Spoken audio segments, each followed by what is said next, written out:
সম্মানিত দিনী ভাইরা, আজকের আলোচনার বিষয়বস্তু হলো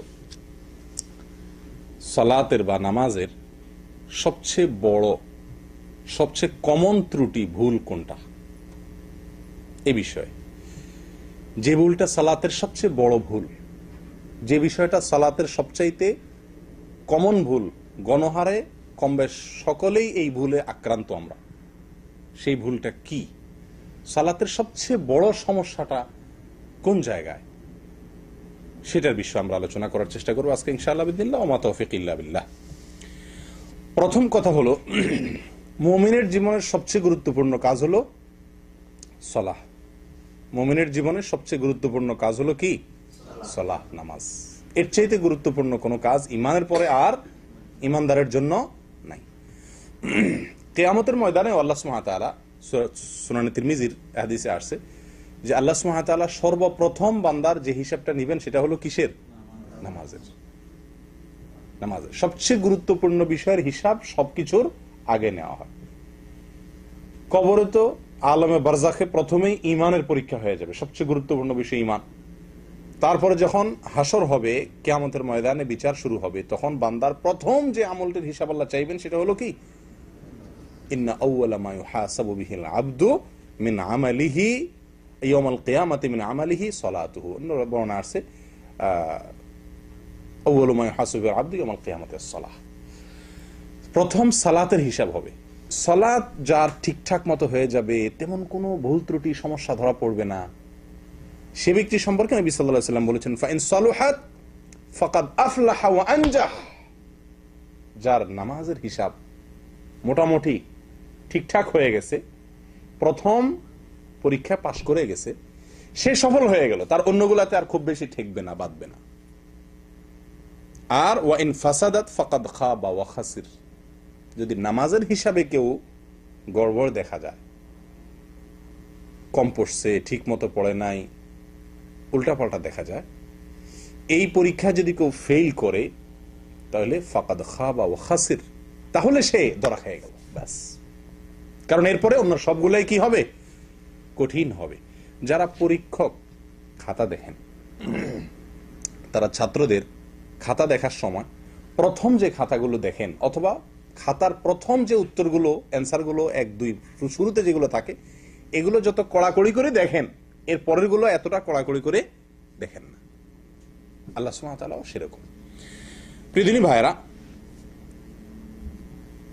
এই হলো সালাত সবচেয়ে গুরুত্বপূর্ণ বিষয়, এবং এটা ঠিকঠাক হয়ে গেলে অন্য সবকিছু সহজ হবে, এটুকু আমরা বুঝলাম। কোরআনে আল্লাহ সুবহানাহু ওয়া তাআলা সালাত এর বিষয়ে অনেকগুলো জায়গাতে আলোচনা করেছেন। এর ভিতরে এক জায়গায় আল্লাহ সুবহানাহু ওয়া তাআলা বলেন, ইমানদাররা সফল হবে ওই ইমানদাররা যারা তাদের সালাতে খুশু অবলম্বন করে। খুশু কি, তার ব্যাখ্যা আমরা পরে আসছি। অন্য আয়াতে আল্লাহ সুবহানাহু ওয়া তাআলা সূরা বাকারার মধ্যে আল্লাহ বলেন, হাফিজু আলাস সালাওয়াতি ওয়াস সালাতিল উসতা ওয়া কুমু লিল্লাহি কানিতিন। তোমরা সমস্ত সালাতগুলোর হেফাজত করো, রক্ষণাবেক্ষণ করো, যথাযথভাবে সালাতগুলো আদায় করো। ওয়া কুমু লিল্লাহি কানিতিন, এবং আল্লাহর জন্য তোমরা দাঁড়াও, দণ্ডায়মান হও, কানিত অবস্থায়, যথাযথভাবে, বিনয়ের সাথে, স্থিরভাবে। প্রিয় দিনী ভাইরা, এই আয়াতগুলো দ্বারা আমরা বুঝলাম যে সালাত আমার জন্য সফলতা বয়ে আনবে যদি সেই সালাতে আমার খুশু থাকে, যদি আমি সালাতের মুহাফাজা করি, যদি আমার কিয়ামটা বিল কুনুত হয়, তাহলে সেই সালাত আমার সফলতা বয়ে আনবে। এর বিপরীতে না হলে, সূরা মাউন আল্লাহ বলছেন ফাওয়াইলুল লিল মুসাল্লিন, ওই সালাত আদায়কারী, ওই নামাজীদের জন্য ওয়াইল, ধ্বংস, জাহান্নাম নামাজীদের জন্য। কারা? আল্লাযীনা হুম আন সালাতিহিম সাহুন, যারা তাদের নামাজের উপরে উদাসীন, গাফেল, যথাযথভাবে যত্ন নেয় না, তাদের জন্য। এবার আসি আমরা নামাজ, আমরা যারা পড়ি, আল্লাহ পড়ার তৌফিক দান করেন 5 ওয়াক্ত, আলহামদুলিল্লাহ। আমাদের সালাতের সবচেয়ে বড় সমস্যাটা কি বলেন তো? অমনোযোগিতা। বলেন আপনাদের কারোর মত? সবাই একমত আমার সাথে? নামাজের সবচেয়ে বড় সমস্যা হলো কি? অমনোযোগিতা, অর্থাৎ নামাজের মধ্যে মন থাকে না। আচ্ছা, এতে কোনো সন্দেহ নাই যে এই রোগ আজকে আমাদের সবাইকে পেয়ে বসে আছে। আমরা প্রত্যেকটা লোক নামাজ পড়ি, নামাজে আমাদের মন থাকে না, এতে কোনো সন্দেহ নাই। মন কিভাবে নামাজে স্থির করে ধরে রাখা যাবে, মনের কিভাবে পেরেক মেরে আটকানো যাবে, এই টেনশনে আমরা সব নামাজিরাই অস্থির, ঠিক না? কিন্তু এর চাইতে বড় ভুল যেটা নামাজে মনোযোগ না থাকার চাইতেও বড় ভুল আকারে, গুরুত্বের বিচারে, যে ভুলটার ব্যাপারে আমাদের কারোরই খুব বেশি মাথা ব্যথা নাই, আমরা এক বাক্যে সবাই একমত হয়ে গেলাম যে নামাজের সবচেয়ে বড় ভুল এবং সবচেয়ে কমন ভুল হলো অমনোযোগিতা। আমি স্বীকার করেছি, সন্দেহ নাই যে অমনোযোগিতা একটা ভুল এবং এটা গণহারে সবার ভিতরে কম বেশ আছে। কিন্তু এর চাইতে বড় ভুল যেটা সবার ভিতরে আছে সেটা হলো খুজু না থাকা, মনোযোগ, এটাকে বলা হয় খুশু।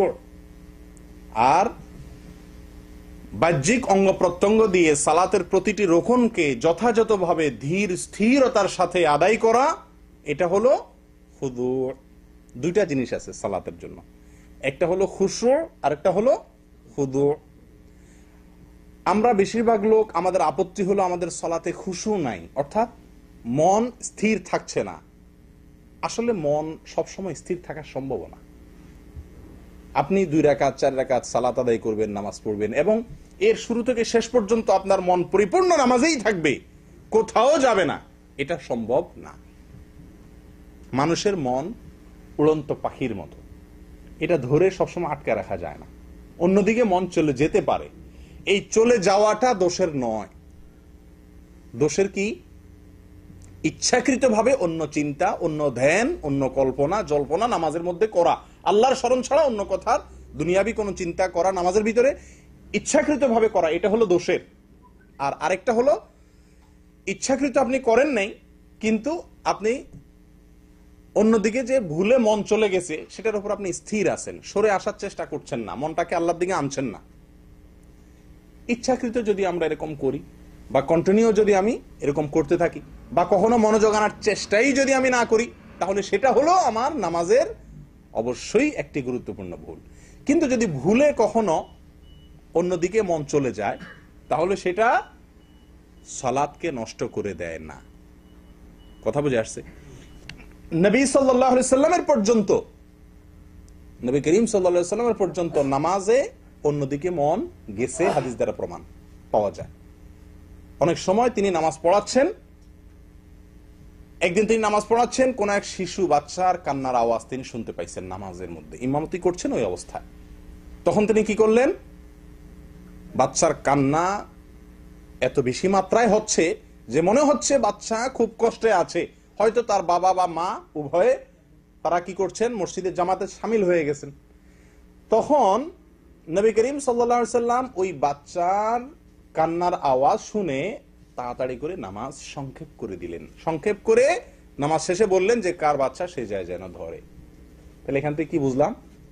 নামাজের ভিতরে অন্য কোনো দিকে মন যেতে পারে, যেতে পারে। ইচ্ছাকৃত চিন্তা করা, জল্পনা করা ভুল, বা সেটাকে কন্টিনিউ করাটা ভুল, কিন্তু যেতে পারে।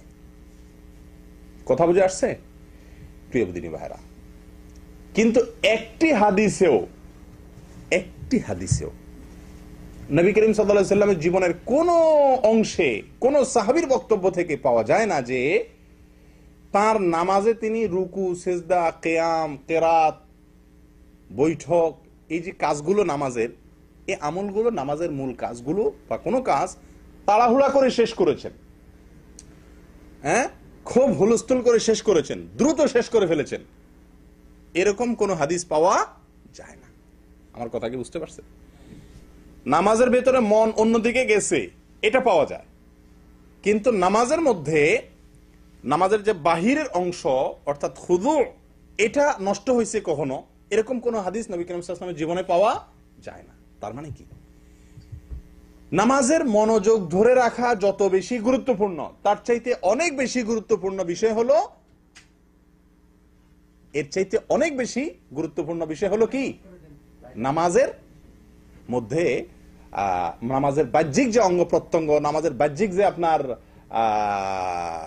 আপনার রোকনগুলো আছে, ওয়াজিবগুলো আছে, সুন্নতগুলো আছে, এগুলো যথাযথভাবে সুন্দরভাবে সঠিকভাবে আদায় করা, এটা ওর চাইতে বেশি গুরুত্বপূর্ণ, ওর চাইতে বেশি জরুরি প্রিয়দিনী ভাইরা। কারণ আপনারা অনেকেই হয়তো জানেন নামাজের রোকনগুলো, নামাজের আমলগুলো যথাযথভাবে করা, সঠিকভাবে করা, এটা ওলামায়ে কেরামের, বহু ওলামায়ে কেরামের মতে এটা ফরজ, এটা রোকন।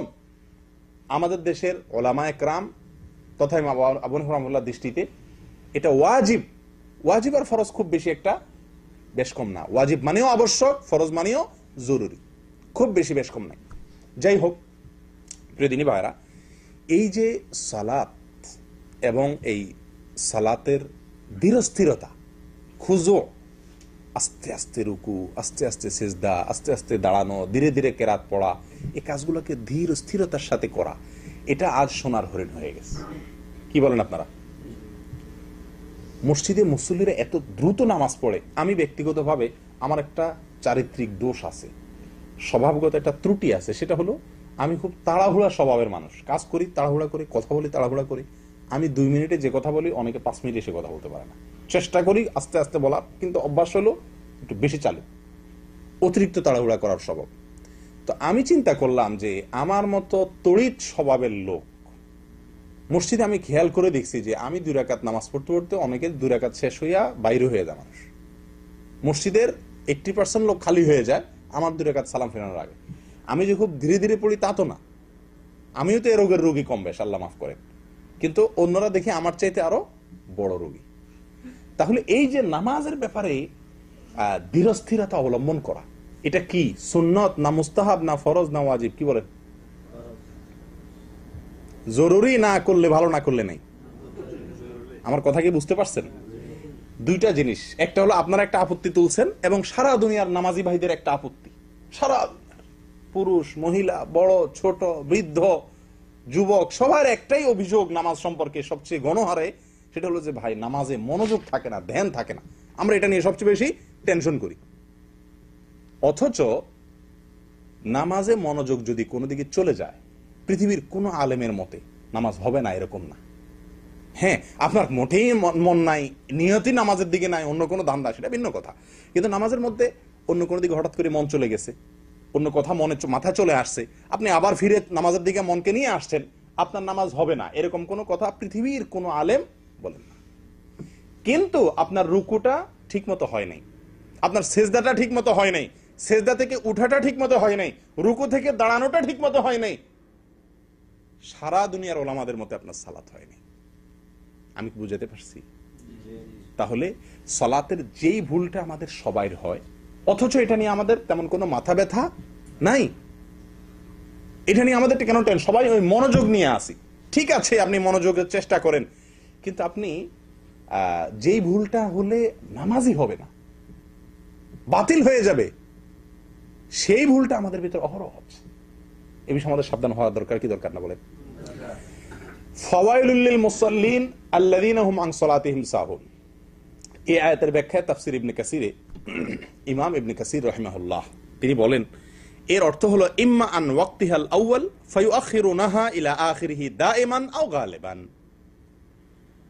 ওয়া ইম্মা আন আদাইহা বিআরকানিহা ওয়া শুরুতিহা আলাল ওয়াজহিল মা'মুরি বিহি। অর্থাৎ আল্লাহ বলছেন ওই সকল নামাজীদের জন্য ওয়াইল, বেনামাজি না। বেনামাজি তো হিসাবের খাতাই নাই, আল্লাহ মাফ করে করতে ঠিকানাই জাহান্নাম, ইল্লা মান রাহিমা রাব্বি। নামাজি ব্যক্তি যারা, এদের ভিতরে যারা নামাজের ভিতরে গাফলতি করে, যাদের নামাজের ভিতরে উদাসীনতা আছে, মনোযোগ নাই এবং দেহযোগ নাই, মনোযোগ নাই দেহযোগ নাই, সঠিকভাবে সালাত আদায় করে না, গাফলতি করে, এক কথায় সালাতের বিষয়ে অযত্নশীল যারা, এই লোকগুলোর জন্য ওয়াইল, জাহান্নাম, ধ্বংস। তাফসীর ইবনে কাসির বলে যে এর মানে হলো দুই ভাবে অমনোযোগের কথা হতে পারে। এক হলো দেরি করে সালাত আদায় করে, সব সময় ফজরের সালাত 7টা বাজে উঠা পড়ে, অথবা টাইমের ভিতরে পড়ে কিন্তু একদম শেষ ওয়াক্তে পড়ে, অবহেলা করে। অথবা এর অর্থ এটাও হতে পারে যে সাহুন বলতে উদ্দেশ্য হলো সালাতের পরে গাফলতির বলতে উদ্দেশ্য হলো সালাতের যে রোকন, যে ওয়াজিব আছে, এগুলোকে যেভাবে করা দরকার সেভাবে করে না। সেই ব্যক্তির জন্য ওয়াজিব। আচ্ছা, আপনাদেরকে একটা প্রশ্ন করি। আপনারা তো সবাই কম বেশ জানেন আল্লাহ তাআলা কোরআনে কারিমে সালাত কায়েমের কথা বলেছেন প্রায় সব জায়গায়। এক দু জায়গায় বলেছেন ফাসাল্লি লিরাব্বিকা ওয়ানহার ইত্যাদি, দুই এক জায়গাতে বলছেন সালাত আদায় করো। বেশিরভাগ জায়গাতে আল্লাহ তাআলা বলেছেন আকিমিস সালাহ অথবা আকিমুস সালাহ, না? সালাত কায়েম করো। কায়েম করো মানে কি? কে বলতে পারবেন? সালাত পড়া, আল্লাহ সুবহানাহু ওয়া তাআলা বলেছেন আকিমুস সালাহ, তোমরা সালাত কায়েম করো, নাকি?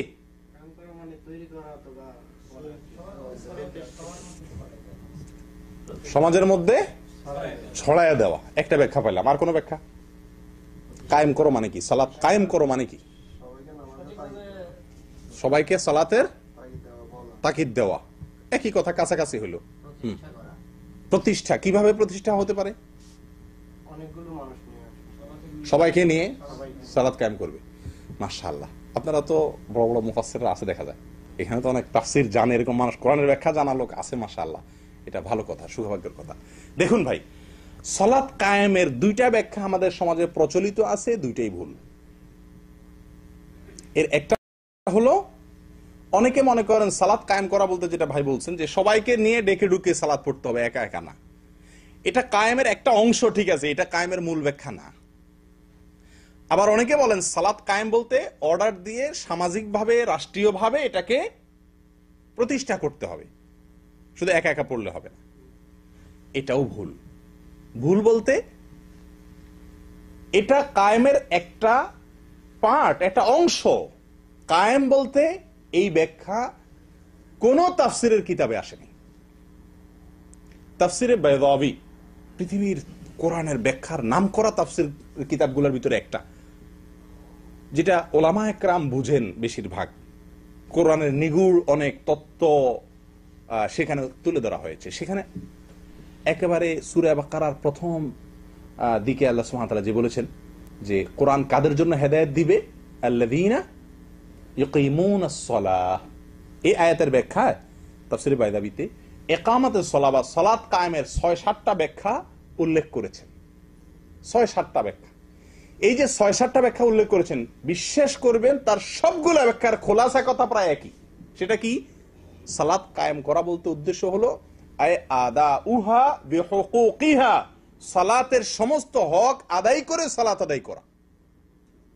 সকল হক সালাতের যেটা যেভাবে হওয়া দরকার ঠিক সেটাকে, রুকুটা যেমন হওয়া উচিত, সেজদাটা যেমন হওয়ার কথা, দাঁড়ানোটা নবী সাল্লাল্লাহু আলাইহি সাল্লাম যেভাবে দাঁড়িয়েছেন, দাঁড়াতে বলেছেন সেভাবে, এইভাবে প্রত্যেকটা গুরুত্বপূর্ণ রুকন, ওয়াজিব, এগুলো সব যেভাবে হওয়া দরকার সেভাবে আদায় করা, এটাই হলো ইকামাতুস সালাহ, এটাই হলো সালাত কায়েম করা। কথা বুঝতে পারছেন? সালাত কায়েম করা বলতে যেভাবে সালাত পড়া দরকার সেভাবে পড়া। আমি কি বুঝাতে পারছি? কিন্তু দুঃখজনক যে আমরা এই সালাত কায়েমের অর্থ কিন্তু অনেকে জানি না। অনেকে সালাত পড়ি, আল্লাহ বলছেন সালাত কায়েম করতে, এটাও জানি, কিন্তু সালাত কায়েম করার যে অর্থ এটা আমরা অনেকেই জানি না। কি বলেন? আপনারা তো অনেকে মনে আজকে শুনছেন, কি বলেন না? সালাত কায়েম করা বলতে কি বলেন? সালাত কায়েম করা বলতে কি, কাকে বোঝায়? সালাত কায়েম করা মানে কি? সালাতকে যথাযথভাবে যেইভাবে পড়া দরকার সেইভাবে পড়া, সবগুলো অঙ্গ প্রত্যঙ্গ, সালাতের প্রতিটি পার্ট, অংশ যথাযোগ্যভাবে যেরকম ভাবে করা উচিত, কোরআন হাদিসে যেভাবে বলতে করতে বলা হয়েছে সেইভাবে করা, এটা হলো সালাত কায়েম করা। কথা বুঝে আসছে? তাহলে অনেকে নামাজ পড়েন কিন্তু নামাজ কায়েম করেন এরকম লোকের সংখ্যা খুব কম। প্রিয়দিনী ভাইরা, আমাদের দেশে বিশেষ করে পুরুষদের চাইতে, পুরুষদের মধ্যে তো এই সমস্যা আছেই, আমার ব্যক্তিগত দৃষ্টিভঙ্গি হলো আমাদের মা বোনদের ভিতরে এই রোগটা অনেক বেশি প্রকট। তাড়াহুড়া করে নামাজ পড়া। আপনাদের বাসা বাড়িগুলোতে আপনারা লক্ষ্য করছেন কিনা যায় না, আমি ছোটবেলা থেকে যত মহিলাদের নামাজ দেখার সুযোগ হয়েছে দেখছি, বেশিরভাগ ক্ষেত্রেই বিশেষ করে বাসা বাড়িতে যখন পড়ে রুকু সেজদাগুলো বিদ্যুতের গতিতে দেয় তারা। এই রুকুতে উঠতে দেরি, আপনার নামতে যাইতে দেরি, উঠতে দেরি নাই, উঠতে দেরি, নামতে দেরি নেই, হুলস্থুল করে পড়ে। আল্লাহ মাফ করুক, আমাদের পুরুষদের ভিতরে এই রোগের রোগী অনেকেই আছেন। এ সম্পর্কে নবী করিম সাল্লাল্লাহু আলাইহি ওয়াসাল্লামের একটা হাদিস আমাদের সবারই জানা থাকা দরকার, সহিহ বুখারীর হাদিস। তিনি বলেছেন, সল্লু কামা রাআইতুমুনি উসাল্লি, তোমরা আমাকে যেভাবে নামাজ পড়তে দেখছো সেভাবে নামাজ পড়ো। নামাজ আমাকে যেভাবে পড়তে দেখছো সেভাবে নামাজ পড়ো। এটা নির্দেশ, এটা নির্দেশ, তার পদ্ধতিতে নামাজ পড়া জরুরি। আম্মা জান আয়েশা রাদিয়াল্লাহু তাআলা আনহা, সহিহ মুসলিমের এক হাদিসে আসছে, তিনি নবী করিম সাল্লাল্লাহু আলাইহি ওয়াসাল্লামের নামাজ কেমন ছিল তার একটা বিবরণ দিতে গিয়ে তিনি বলেন, ইযা রাফা রা'সাহু মিনার রুকু' লাম ইয়াসজুদ হাত্তা ইয়াস্তাবিয়া কাইমা। নবী সাল্লাল্লাহু আলাইহি ওয়াসাল্লাম রুকু থেকে যখন উঠতেন, রুকু থেকে যখন মাথা উঠাতেন, তখন যতক্ষণ পর্যন্ত তিনি সোজা হয়ে না দাঁড়াতেন, একেবারে স্টিল সোজা হয়ে না দাঁড়াতেন, ততক্ষণ পর্যন্ত সিজদায় যেতেন না। রুকু থেকে যখন উঠতেন তিনি একেবারে সোজা হয়ে টান টান হয়ে দাঁড়ানোর আগ পর্যন্ত তিনি কি করতেন না? সিজদায় যেতেন না। এবং ওয়াকানা ইযা রাফা রা'সাহু মিনাস সিজদাহ লাম ইয়াসজুদ হাত্তা ইয়াস্তাওয়িয়া জালিসা। যখন সিজদা থেকে উঠে তিনি বসতেন, সিজদা থেকে মাথা উঠায় বসতেন, টান টান সোজা হয়ে বসার আগ পর্যন্ত আবার সিজদায় যেতেন না। প্রিয় ভাইরা, আমরা কয়জন ভাই আমাদের নামাজগুলো এভাবে করি? একটু আমাদের নামাজের সাথে একটু মিলাই। রুকু থেকে উঠে একেবারে টান টান সোজা হয়ে স্থির হয়ে কিছু সময় দাঁড়িয়ে তারপরে সিজদায় যাওয়া, সিজদা গিয়ে ধীরে স্থিরতার সাথে সিজদা শেষ করে উঠে সোজা হয়ে বসে কিছু সময় অপেক্ষা করে তারপর আবার সিজদায় যাওয়া। এরকম ধীর স্থির গতিতে আমরা কয়জন মানুষ নামাজ পড়ি? প্রিয় বন্ধুগণ, এই ছিল নবী সাল্লাল্লাহু আলাইহি ওয়াসাল্লামের নামাজ। সালাতের ভিতরে এই যে তাড়াহুড়ো করা, হুলস্থুল করা, সঠিকভাবে আদায় না করা, এটা সালাতকে নষ্ট করে দেয়। আবারও বলছি, এটা সালাতকে নষ্ট করে দেয়। এর ফলে সালাত আদায় হয় না। আপনি সূরা ফাতিহা না পড়লে যেরকম নামাজ হয় না, কেউ যদি রুকু একটা না দেয় নামাজ হবে? সেজদা না দিলে একটা নামাজ হবে? 4 রাকাতের নামাজ 3 রাকাত পড়লে হবে?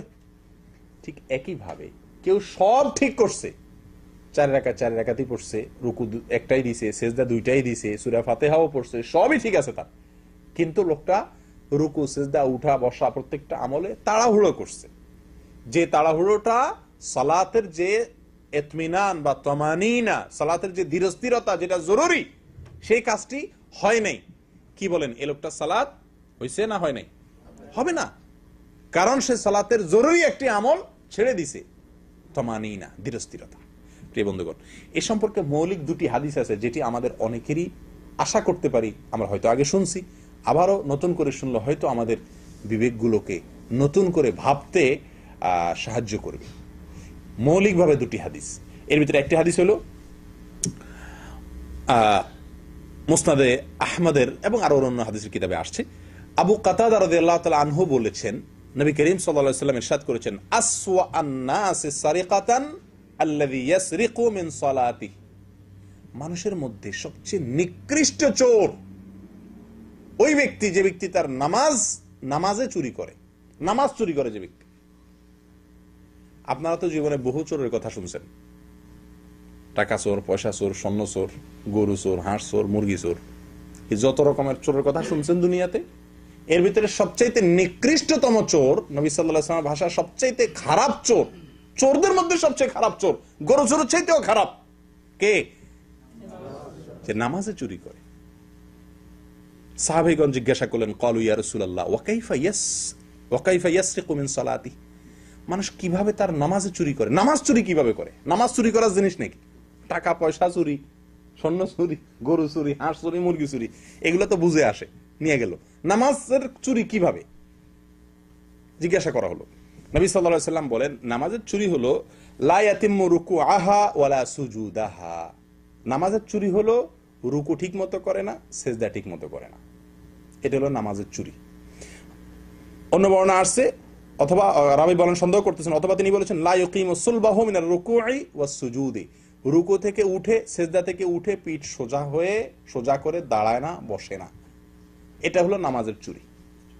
প্রিয় বন্ধুগণ, এই হাদিস থেকে কি বুঝলাম? চুরি একটা খারাপ কাজ, একটা হারাম কাজ। চুরির ভিতরে আবার সবচেয়ে খারাপ চুরি বানাইছেন নবী করিম সাল্লাল্লাহু আলাইহি ওয়াসাল্লাম, সবচেয়ে খারাপ চুরি বলে অবহিত করেছেন যে ব্যক্তি নামাজের মধ্যে রুকু সিজদা ঠিক মতো করে না, ওই ব্যক্তিকে সবচেয়ে খারাপ চোর বলা হয়েছে তাকে। প্রিয় বন্ধুগণ, তাহলে আমরা মোটামুটি বহু লোকই মনে হয় এই চোরের খাতা নাম উঠে যাবে এই কারণে। কি বলেন? আপনি হাঁস চুরি করেন না, মুরগি চুরি করেন না, ডিম চুরি করেন না, চাল চুরি করেন না, গম চুরি করেন না, ধান চুরি করেন না, পয়সা চুরি করেন না, মাশাআল্লাহ আপনি কোনো কিছুই চুরি করেন না, আলহামদুলিল্লাহ আপনার একটা ভালো চরিত্র আছে, কিন্তু আপনি বড় চোর। কোনো কিছু চুরি না করেও বড় চোরের খাতায় আপনার নাম লেখা আছে, কারণ আপনি রুকু ঠিক মতো করছেন না, সিজদা ঠিক মতো করছেন না। কি বলেন ভাই? জিনিসটা ভাবার বিষয় কিনা, চিন্তা করার কিনা? গণহারে মসজিদগুলোতে মানুষ দেখবেন বিদ্যুতের গতিতে নামাজ পড়ে, বিদ্যুতের গতিতে। এক রাকাত নামাজ পড়তে 1 মিনিট টাইমও লাগে না, 60 সেকেন্ড টাইমও লাগে না। অথচ সহিভাবে যথাযথভাবে যদি আপনি নামাজ আদায় করতে চান, 1 রাকাত নামাজে একেবারে না হইলেও তো 1.5 মিনিট সময় লাগার কথা, সেখানে 1 মিনিটও লাগে না, 1-1.5 মিনিটে 2 রাকাত শেষ। এরকম হয় কি হয় না? আল্লাহ হেফাজত করে। প্রিয় বন্ধুগণ, এই একটা হাদিস আমরা শুনলাম। তাহলে নামাজের ভিতরে যারা ধীরস্থিরতা অবলম্বন করে না, তাড়াহুড়ো করে, যথাযথভাবে রুকু সিজদা করে না, এরা কোনো কিছু চুরি না করেও সবচাইতে বড় চোর। কোনো কিছু চুরি না করেও সবচেয়ে বড় চোরের খাতায় নাম লেখা। দ্বিতীয় নম্বর হাদিসটা শুনেন, যেটি আমাদের অনেকের জন্য অনেক বিশাল বড় শিক্ষার বিষয়। বুখারী এবং মুসলিম একযোগে বর্ণনা করেছেন হাদিসটি। আবু হুরায়রা রাদিয়াল্লাহু তাআলা বর্ণনা করেছেন যে নবী সাল্লাল্লাহু আলাইহি সাল্লাম মসজিদে নববীতে প্রবেশ করলেন, এরপরে আরেকটা লোক তার পিছে পিছে ঢুকলেন, ঢুকে লোকটি সালাত আদায় করলেন। মসজিদে ঢুকে তিনি নামাজ পড়লেন। নামাজ পড়ার পরে তিনি নবী করিম সাল্লাল্লাহু আলাইহি সাল্লামের কাছে আসছেন, এসে সালাম দিলেন। নবী করিম সাল্লাল্লাহু আলাইহি সাল্লাম সালামের জবাব দিলেন। জবাব দিয়ে এরপরে তাকে বললেন, ইরজি ফাসাল্লি ফাইন্নাকা লাম তুসাল্লি। সালামের জবাব দিয়ে বললেন, ইরজি ফাসাল্লি ফাইন্নাকা লাম তুসাল্লি, যাও তুমি আবার নামাজ পড়ো, কারণ তুমি নামাজ পড়ো নাই। এতক্ষণ যা করছো এটা নামাজ পড়া বলো না, এটাকে নামাজ হয়ই নেই, তোমার নামাজ হয়ই নেই, না পড়ার মতো। তুমি নামাজ পড়ো নাই এটা বলেন না যে তোমার নামাজ পুরোপুরি সঠিক হয় নাই, কিছু হয়েছে, এরকম না। বলছেন যে ফাইন্নাকা লাম তুস, তুমি নামাজ পড়োই নি, এটা নামাজই না, আবার পড়ো। লোকটা চলে গেছেন, যে আবার পড়লেন, পড়ে এসে আবার সালাম দিলেন, আসসালামু আলাইকুম। নবী সাল্লাল্লাহু আলাইহি ওয়াসাল্লাম জবাব দিলেন, ওয়ালাইকুম আসসালাম। এরপরে তিনি বললেন যে, আবারও একই কথা বললেন, ইরজি ফাসাল্লি ফাইন্নাকা লাম তুসাল্লি, যাও আবার নামাজ পড়ো, কারণ তুমি নামাজ পড়ো নাই। রাসূল নামাজ পড়ছে, এটাকে নামাজই বলছেন না নবী সাল্লাল্লাহু আলাইহি ওয়াসাল্লাম। সারা জীবন পড়ছি এরকম নামাজ আমরা অনেকে। ওই লোকটা আবার চলে গেলেন, আবার পড়ে আসলেন, 3 বার তিনি নামাজ পড়লেন, 3 বার তাকে নবী সাল্লাল্লাহু আলাইহি ওয়াসাল্লাম নামাজ পড়ালেন। লোকটা এবার 3 নম্বর বার পড়ে শেষ করে এসে সালাম দেওয়ার পরে যখন নবী করিম সাল্লাল্লাহু আলাইহি ওয়াসাল্লাম তাকে একই কথা বললেন, তখন লোকটা বললেন, ওয়াল্লাযী বা'আসাকা বিল হক, হে রাসূল, যে আল্লাহ আপনাকে সত্য নিয়ে পাঠিয়েছেন, দুনিয়াতে নবী হিসেবে পাঠিয়েছেন, তার নামে শপথ করছি, মা উহসিনু গায়রা হাযা, আমি এর চাইতে ভালো আর নামাজ তো জানি না ইয়া রাসূলুল্লাহ, ফাআল্লিমনি, তো আমাকে শিক্ষা দিন কিভাবে নামাজ পড়ব। নবী করিম সাল্লাল্লাহু আলাইহি ওয়াসাল্লাম তখন তাকে নামাজ শিখালেন। কিভাবে শিখালেন দেখেন, তিনি বলছেন যে ইযা কুমতা ইলা সলাতি ফাকাব্বির, যখন তুমি নামাজ পড়তে দাঁড়াবে প্রথমে আল্লাহু আকবার বলে তাকবীর বলো, সুম্মা ক্রা মা তায়াসসারা মাআকা মিনাল কুরআন, এরপরে কোরআনের যেটুকু পারো, 2 আয়াত 4 আয়াত 6 আয়াত 10 আয়াত 1 সূরা 2 সূরা যতটুকু সম্ভব হয়, সূরা ফাতিহার পরে অন্য সূরা তেলাওয়াত করো, সূরা ফাতিহা পড়ো, অন্য সূরার সাথে পড়ো। সুম্মার কা, এরপরে তুমি রুকুতে যাও, কেরাত শেষ করলা, এরপরে রুকুতে যাও। হাত্তা তাতমাইন্না রাকিআন, তিনি বলেন নাই রুকুতে যাও এরপরে উঠো, না, রুকুতে যাও বলে আরেকটা কথা যোগ করছেন, বোঝা গেছে এটা না হলে রুকু হবে না। কি কথা যোগ করছেন? বলছেন হাত্তা তাতমাইন্না রাকিআন, যতক্ষণ পর্যন্ত রুকুতে গিয়ে স্থির না হও, রানিয়ে না, রুকুতে গেলা, রুকুতে যায় স্থির না হও, ততক্ষণ পর্যন্ত তুমি রুকু করতে হবে। গেলাম আর উঠে গেলাম হলো না, যে আমাকে স্থির হয়ে অপেক্ষা করতে হবে। ফুকাহা একরাম বলেন কমপক্ষে একবার সুবহান রাব্বিয়াল আযীম বা সুবহানাল্লাহ স্বাভাবিকভাবে ভালোভাবে পড়ার মতো সময় কমপক্ষে থাকতে হবে। কথা বুঝে আসছে? এরপর নবী করিম সাল্লাল্লাহু আলাইহি ওয়াসাল্লাম তাকে বলেন সুম্মারফা হাত্তা তা'তাদিলা কাইমান, লক্ষ্য করবেন, উনি বলেন না রুকু থেকে উঠো এরপর সিজদা যাও, না, আমরা তো উঠি এবং সিজদা যাই না। এরকম করলে নামাজ হবে না, নামাজ হয় না ভাই। শত শত মুসল্লির নামাজ হয় না, বিশ্বাস করেন। মসজিদে আসে বছরকে বছর ধরে নামাজ পড়ছে, নামাজ হয় না, কোনো দাম নাই নামাজ। নবী করিম সাল্লাল্লাহু আলাইহি ওয়াসাল্লাম বলছেন সুম্মা রফা হাত্তা তা'তাদিলা কাইমান, ওই লোকটাকে তিনি বললেন যে এরপরে রুকু থেকে উঠো, তুমি দাঁড়িয়ে কতক্ষণ পর্যন্ত দাঁড়াও, কিভাবে দাঁড়াও, হাত্তা তা'তাদিলা, ভালোভাবে টান টান হয়ে সোজা হয়ে দাঁড়ানোর আগ পর্যন্ত অপেক্ষা করো রুকু থেকে উঠে। ঠিক আছে, দেখেন এরপর বলছেন সুম্মাসজুদ, এরপরে তুমি সিজদা যাও। সিজদা যাও এটা বলে তুমি ক্ষান্ত হন নাই যে সিজদা যাও, ঠিক আছে হয়ে গেল, সিজদা দিলাম আবার উঠে যাও, না, সিজদা যাও বলে আবার বলছেন হাত্তা তাতমাইন্না সাজিদান, সিজদায় গিয়ে যতক্ষণ পর্যন্ত তুমি স্থির না হও, ধীরতা স্থিরতা, সেখানে সিজদায় যে কিছু সময় ধীর স্থির হতে না পারো, কিছু সময় অপেক্ষা করতে না পারো, ততক্ষণ পর্যন্ত সিজদায় থাকো। ফুকাহা কেরাম বলেন কমপক্ষে একবার সুবহান রাব্বিয়াল আলা। আপনি সিজদায় মাথা যাওয়ার পরে, আমরা অনেকে তো ওই যাওয়ার আগে আল্লাহু আকবার বলে যাইতে যাইতে সুবহান রাব্বিয়াল আলা বলে মাথা দিয়ে উঠে যায়, না, তা হবে না। কপাল জমিনে লাগার পরে, হাত জমিনে লাগার পরে, নাক জমিনে লাগার পরে, সিজদার 7টি অঙ্গ জমিনে লাগার পরে কমপক্ষে একবার ধীরে সুস্থে তাসবিহ পড়ার মতো সময় অপেক্ষা করা ওয়াজিব বা ফরজ। প্রিয় ভাইরা, আমরা যেটা বলছিলাম, অনেকে এই যাইতেছে না, এর নাক লাগার আগে তাসবিহ পড়া শুরু হয়ে গেছে, আবার ওই উঠার আগেই উঠতে উঠতে বাকি তাসবিহ শেষ করতেছে। মাঝখান দিয়ে দেখা যায় যে এক তাসবিহ পরিমাণ অপেক্ষা করা হয় না, নামাজ হয় না। নবী সাল্লাল্লাহু আলাইহি ওয়াসাল্লাম বলছেন সিজদায় যাওয়ার পরে স্থির হওয়া পর্যন্ত অপেক্ষা করো, এরপরে না আপনি তাসবিহ পড়বেন। আচ্ছা, এরপরে বলছেন সুম্মা রফা, সিজদা থেকে উঠো, বাস উঠে আবার সিজদা যাও, না, উঠো, উঠে বলে নবী করিম সাল্লাল্লাহু আলাইহি ওয়াসাল্লাম বলছেন হাত্তা তাতমাইন্না জালিসান, সিজদা থেকে উঠো, কতক্ষণ পর্যন্ত উঠো, অপেক্ষা করো যতক্ষণ পর্যন্ত তুমি টান টান হয়ে সোজা হয়ে বসা, স্থির হয়ে চুপচাপ না বসো, ততক্ষণ পর্যন্ত অপেক্ষা করো। তার মানে কিছু সময় অপেক্ষা করতে হবে। এরপরে বলছেন সুম্মা ফাল যালিকা ফি সালাতিকা কুল্লিহা, তোমার পুরো এই এক রাকাতের কথা আমি বলে দিলাম, আর তোমার পুরো নামাজ সালাম ফেরানো পর্যন্ত পুরো নামাজে তুমি এই পদ্ধতি অবলম্বন করতে হবে, এইভাবে সালাত আদায় করতে হবে, তাহলে তোমার সালাত হবে, আর না হলে হবে না। বুঝতে পারছেন তো? এবার আপনারাই বলেন, এভাবে আমরা কয়জন নামাজ আদায় করি, বা আমরাও তো জীবনে বহুত নামাজ আদায় করছি, কয়জনের নামাজ এরকম হয়েছে? প্রিয় বন্ধুগণ, সহিহ বুখারীর একটি হাদিস আপনাদের অনেকেরই হয়তোবা অবাক লাগবে শুনলে, হয়তো নতুন শুনছেন অনেকেই। হুযায়ফা রাদিয়াল্লাহু তাআলা আনহু এক ব্যক্তিকে দেখলেন যে সে তাড়াহুড়া করে নামাজ পড়তেছে, আমরা যেভাবে পড়ি এই জাতীয় নামাজ পড়তেছে। তিনি এরকম নামাজ পড়া দেখে লোকটাকে ডাক দিলেন, ডাক দিয়ে বললেন, তুমি কতদিন এভাবে নামাজ পড়ছো বাবা, ভাই কতদিন এভাবে তুমি নামাজ পড়ছো? লোকটা বলল 40 বছর ধরে।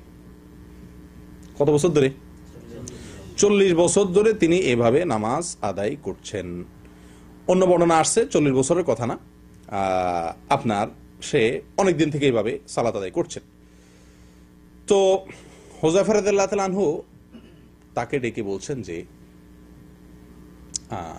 ভাই, লাউ মুত্তা আলা গায়রি ফিতরাতিল্লাতী ফাতারাল্লাহু মুহাম্মাদান সাল্লাল্লাহু আলাইহি ওয়াসাল্লাম আলাইহা, তুমি যদি এই নামাজ নিয়ে মরো, যেভাবে নামাজ পড়তেছো, এই যদি সারা জীবনের নামাজ হয় তোমার, আর এই নামাজ নিয়ে তুমি কবরে যাও, মরো, তো মনে রাখবে মুহাম্মদ সাল্লাল্লাহু আলাইহি ওয়াসাল্লামের ধর্মের উপরে তোমার মৃত্যু হলো না, মুসলমান হয়ে মরতে পারলা না, সারা জীবন নামাজ পড়ছো। যদি এরকম নামাজ পড়ো, তাহলে মুহাম্মদ সাল্লাল্লাহু আলাইহি ওয়াসাল্লাম যে ধর্ম নিয়ে আসছেন, যে পদ্ধতি নিয়ে আসছেন, তার পদ্ধতিতে তোমার মৃত্যু হলো না, তোমার জীবনটা গেল না। প্রিয় বন্ধুগণ, কত বড় চিন্তার কথা, কত বড় টেনশনের কথা। কি নামাজ পড়ছি, হ্যাঁ, কি নামাজ পড়ছি, সবাই মনোযোগ নিয়ে আস, সবাই ধ্যান নিয়ে আস, কিন্তু সালাতের বাহির ঠিক নাই। একটা কথা মনে রাখা দরকার আমাদের, এটা ঠিক যে অন্তর হলো রাজধানী দেহের, মন যদি কোনো দিকে থাকে তার অঙ্গ প্রত্যঙ্গ সব ঠিক হয়ে যায়, ঠিক আছে কিনা? হাদিসে আসছে নবী করিম সাল্লাল্লাহু আলাইহি ওয়াসাল্লাম বলেছেন, আলা ইন্না ফিল জাসাদি মুদগাহ লা মুদগাহ ইযা সালুহাত সালুহাল জাসাদু কুল্লুহু ওয়া ইযা ফাসাদাত ফাসাদাল জাসাদু কুল্লুহু আলা ওয়া হিয়াল কলব। শরীরের একটা অঙ্গ আছে যেটা ঠিক থাকলে সব ঠিক হয়ে যায়, সেটা হলো অন্তর। অতএব অন্তর ঠিক হয়ে গেলে সব ঠিক হয়ে যায়। এজন্য আমরা সবসময় চেষ্টা করি আগে মনোযোগটা ঠিক করতে, মনোযোগ ঠিক করলে মনে করি বাকি সব ঠিক হয়ে যাবে। কিন্তু ভাই, কখন এর উল্টোও হয়। এটা হলো বেসিক, এটা হলো মূল কথা। কিন্তু কখনো কখনো এর উল্টা প্রভাবও দেখা যায়, অর্থাৎ বাহিরের অঙ্গ প্রত্যঙ্গের প্রভাব অন্তরে গিয়ে পড়ে। হয় না এরকম? আপনি যদি আঘাত পান হাতে, ব্যথা পান পায়ে, মাথায়, অন্তরে ব্যথা অনুভব হবে কিনা, দুঃখ অনুভব হবে কিনা? বাহিরের প্রভাব অনেক সময় ভেতরে পড়ে। আমি আমার ব্যক্তিগত জীবনের একটি পরীক্ষা অভিজ্ঞতা থেকে আমি আপনাদেরকে বলছি এবং অনুরোধ করছি, আহ্বান জানাচ্ছি, যারা নামাজে মনোযোগ ধরে রাখতে পারেন না, যাদের নামাজের ধ্যান থাকে না, অন্যদিকে মন চলে যায়, আল্লাহর কথা মনে আসেই না, নামাজের কথা মনেই থাকে না, অন্য কথা চলে যায়, আল্লাহর কসম আমি নিজে পরীক্ষিত আমার নিজের জন্য। আপনাদেরকে আমি আহ্বান করছি, এটা আপনারা পরীক্ষা করে দেখুন। আপনি যদি নামাজের আরকান, আহকাম, উঠা বসা, রুকু, সিজদা এগুলাতে ধীরস্থিরতা অবলম্বন করেন, খুব ধীরে ধীরে করা যে জরুরি, এই হাদিসগুলোকে মাথায় রেখে আপনি এভাবে ধীরস্থিরতার সাথে আপনি নামাজ আদায় করেন, ইনশাআল্লাহ আপনার নামাজে মনোযোগ আসবে। আপনি 2 রাকাত নামাজ পড়ে দেখেন, পরীক্ষামূলক 2 রাকাত নফল নামাজ পড়ে দেখেন, বা কালকে ফজর নামাজ ইনশাআল্লাহ পড়ে দেখেন, যে খুব ধীরস্থিরতাতে হাত বেঁধে একেবারে আস্তে আস্তে সূরা ফাতিহা পড়লেন, হ্যাঁ, এরপর আপনার অন্য সূরা মিলালেন, খুব ধীরস্থিরতা, হুলস্থুল করবেন না, মাথা রাখবেন, হুলস্থুল করলে নামাজ হবে না, সেটা মাথায় রেখে খুব আস্তে আস্তে পড়লেন। সূরা ফাতিহা শেষ না করতে করতে ওয়ালা দাল্লিন আমিন কইয়া ওই কুল আউযু বিরাব্বিন নাস মালিকিন নাস ইলাহিন নাস মিন শাররিল ওয়াসওয়াসিল খান্নাস আল্লাযী ইউওয়াসওয়িসু ফি সুদুরিন নাস কইতে কইতে আবার রুকু চলে গেলেন না, দাঁড়ায়া নাস বলা শেষ, কিছুক্ষণ থামেন, এরপরে বলেন আল্লাহু আকবার, আস্তে আস্তে রুকুতে যান। রুকুতে যাইতে যাইতে সুবহানাল্লাহ লাজম শুরু করেন না, রুকুতে যায় মাথাটা পিঠটা সমান করেন। আপনার যদি মাথা পুরোপুরি, পিঠ যদি পুরোপুরি না ঝুঁকে, নামাজ হবে না, হাদিস স্পষ্ট বলা আছে। পুরোপুরি রুকুতে একদম পিঠ মাথা দুইটাকে সমান দিয়ে পুরোপুরি রুকুতে গিয়ে, এরকম অনেকে এতটুক যায় না, এতটুক না, পুরোপুরি রুকুতে যান, এরপরে শুরু করেন সুবহান রাব্বিয়াল আযীম, সুবহান রাব্বিয়াল আযীম, সুবহান রাব্বিয়াল আযীম, আমার মহান রব, মহান পালনকর্তা পবিত্র, 3 বার বলেন। এরপরে সামি আল্লাহু লিমান হামিদা আস্তে আস্তে বলে উঠে দাঁড়ান, একদম সোজা হয়ে দাঁড়ান, 2 সেকেন্ড অপেক্ষা করেন, এরপরে আল্লাহু আকবার বলে রুকুতে যান। রুকুতে গিয়ে মাথা, নাক, হাত, হাঁটু সব মাটিতে রাখার পরে এবার শুরু করেন সুবহান রাব্বিয়াল আলা। ওই যেতে যেতে শুরু করেন না, কথা বুঝতে পারছেন? আমরা চিন্তা করি যে টাইমটা নষ্ট করে লাভ কি, যেতে যেতেই শুরু করি, না, ওইটা পড়ার সময় তো সেজদার পরে, সেজদার তাসবিহ তো সেজদায় গিয়ে পড়তে হবে, রুকু তাসবিহ তো রুকুতে গিয়ে পড়তে হবে, আপনি পথে পড়লে তো হবে না। আমার কথা কি বুঝতে পারছেন? এই জন্য রুকুতে যান, সব অঙ্গগুলা, নাক, হাত, কপাল সব মাটিতে লেগে গেছে, এবার শুরু করেন সুবহান রাব্বিয়াল আলা, আস্তে আস্তে ধীরে ধীরে সুবহান রাব্বিয়াল আলা, সুবহান রাব্বিয়াল আলা 3 বার পড়ে এরপর আল্লাহু আকবার বলে সোজা হয়ে বসেন, একদম টান টান হয়ে। কিছু সময় অপেক্ষা করেন, 2 সেকেন্ড, 1 সেকেন্ড, অন্তত উলামা ইকরাম বলেন, ফুকাহা ইকরাম বলেন, কমপক্ষে একবার সুবহানাল্লাহ বলার মতো সময় দিয়ে অপেক্ষা করেন, নামাজ হবে না। আপনি রুকু থেকে উঠে যদি সাথে সাথে যান, ওয়াল্লাহি নামাজ হবে না, এবং সারা দুনিয়া উলামাদের মতে আপনি নামাজের ওয়াজিব তরক করেছেন বা ফরজ তরক করেছেন মতান্তরে। আর রুকু থেকেও যদি একইভাবে রুকু থেকে উঠেই সাথে সাথে চলে গেলেন, নামাজ হবে না, উঠে আপনাকে সোজা হয়ে দাঁড়াতে হবে। এবার আপনারা বলেন, এইভাবে যদি 2 রাকাত সালাত আদায় করা যায়, আপনি পরীক্ষা করে দেখেন, আপনার মন নামাজে দেখবেন অন্য কোনো দিকে যাচ্ছে না। কারণ আমি আমার রুকুর ঠিক করার ধান্দায় আছি, আমি আমার সেজদা হচ্ছে কিনা সেই চিন্তায় আছি, তাহলে তো আমার অন্যদিকে মন যাওয়ার সুযোগই নেই। আমার কথা বুঝতে পারছেন? ইনশাআল্লাহ যদি সালাতের এই আরকান আহকাম গুলোকে, খুজুরটাকে ঠিক করেন, ইনশাআল্লাহ খুশু ঠিক হয়ে যাবে।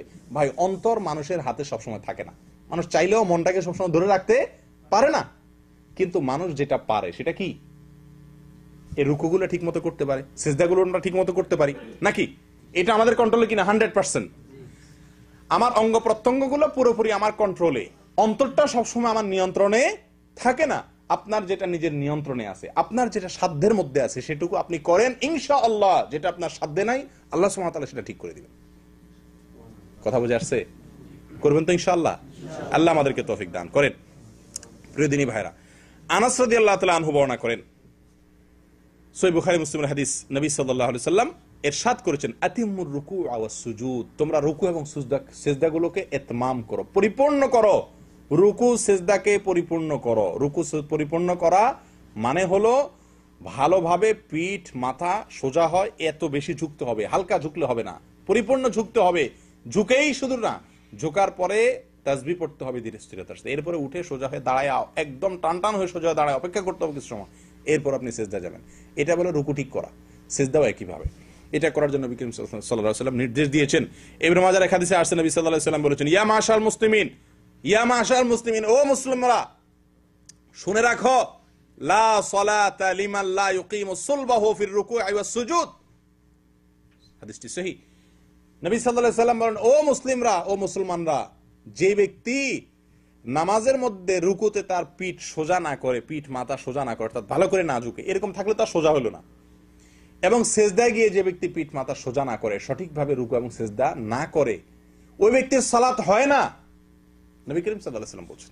প্রিয়দিনী ভাইরা, আবু হুরায়রা রাদিয়াল্লাহু তাআলা আনহু বলেন, আমারনি রাসূলুল্লাহ সাল্লাল্লাহু আলাইহি ওয়াসাল্লাম বিসালাস ওয়া নাহানি আন সালাস। আমাকে নবী করিম সাল্লাল্লাহু আলাইহি ওয়াসাল্লাম তিনটা কাজের ব্যাপারে বিশেষ নির্দেশ দিয়েছেন, আর তিনটা কাজ থেকে বিশেষভাবে নিষেধ করেছেন।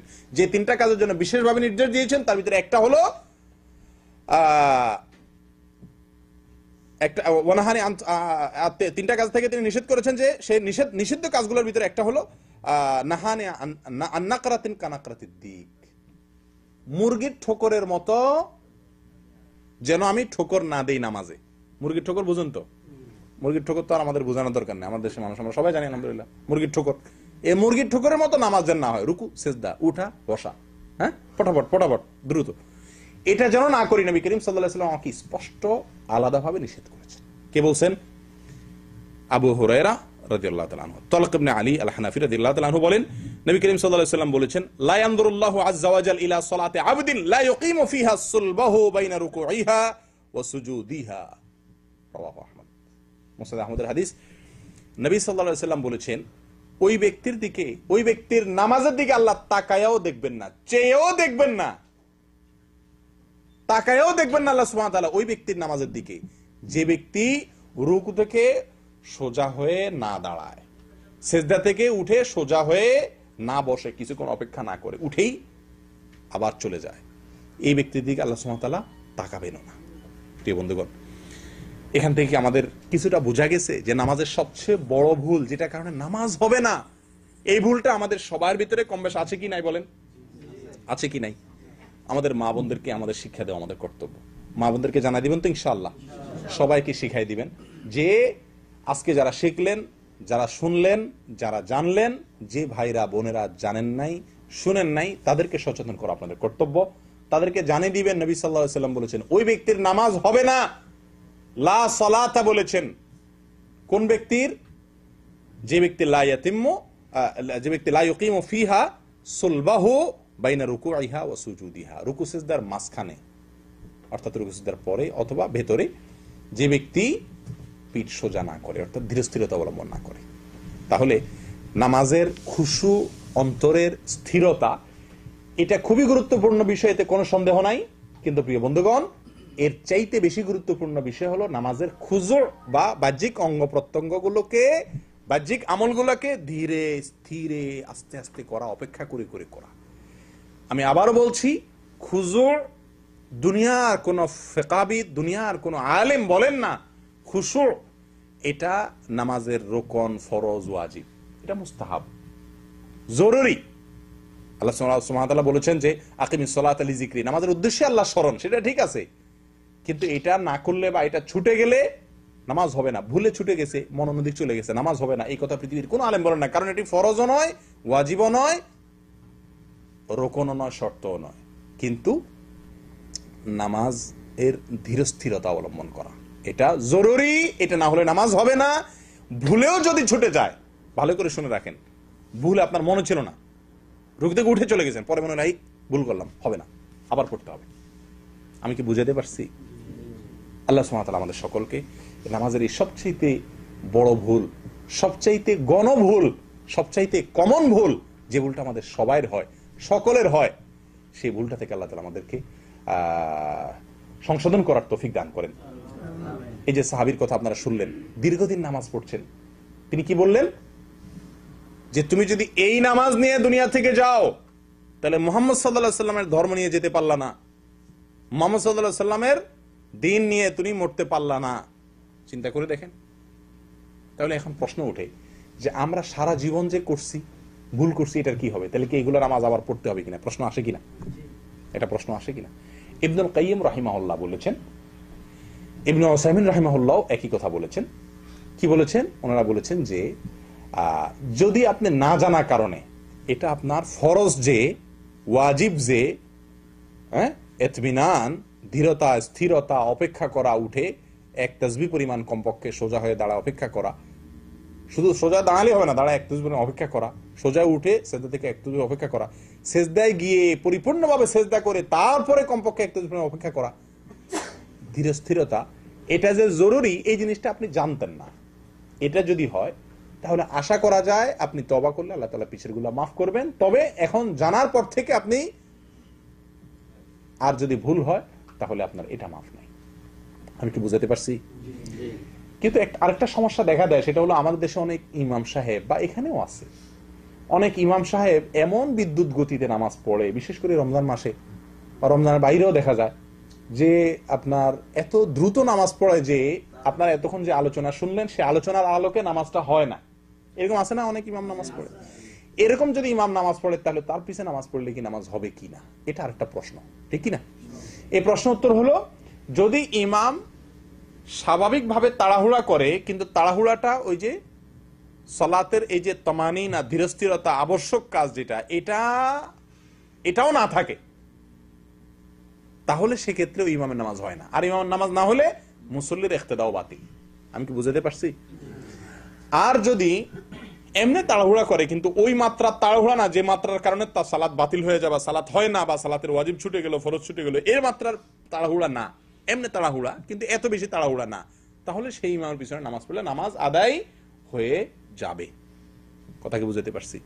বিশেষ করে এখানে দ্বিতীয় জামাতে আপনারা যখন নামাজ পড়েন, আমিও পড়ি, আপনারা খেয়াল করছেন অনেকে নিশ্চয়ই যে দ্বিতীয় জামাতের ইমাম বা এই যে রেল স্টেশনে বা ছোট ছোট মসজিদের রাস্তাঘাটে অনেক সময় 2-4 মিলে জামাত করেন না, তখন দেখা যায় যে ইমাম যে, এই বেচারা তো আর ওই আপনার লেখাপড়া করেন না, ইমাম থাকে না, যে আসে তখন সেই ইমাম হয়ে যায়। তো কিছু কিছু লোক পড়ে মাঝে মধ্যে এমন দ্রুত নামাজ পড়ে, আপনারা খেয়াল করছেন কিনা, যে তারা কিন্তু এই আলোচনার আলোকে তাদের নামাজ হয় না।